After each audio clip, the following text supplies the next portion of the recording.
रामकृष्ण हरी मंडळी, पहा हे चित्र. वरून पाहताना एक सुंदर कलाकृती वाटेल, पण यामध्ये जीवनाचे सत्य लपलेलं आहे. एक माणूस झाडाच्या फांदीला लटकलेला आहे.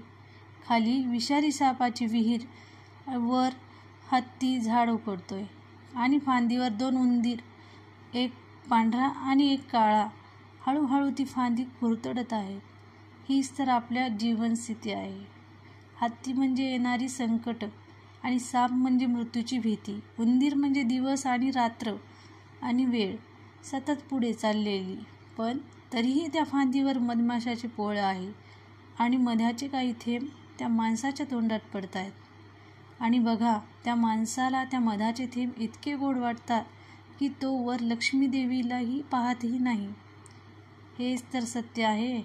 थोड्याशा तात्पुरत्या सुखामध्ये आपण इतके गुंततो की ईश्वराची आठवणसुद्धा ठेवत नाही. पण लक्षात ठेवा, फक्त एक नजर वर गेली श्रद्धा आणि भक्तीने तर देव आपल्याला वाचवायला तयार आहेत. तुमचंही जीवन अशाच संकटात असेल, पण जर तुम्ही त्यावरच्या शक्तीला साथ घातली तर मार्ग नक्कीच सापडतो. रामकृष्ण हरी. व्हिडिओ आवडल्यास नक्की लाईक, शेअर आणि सबस्क्राईब करा.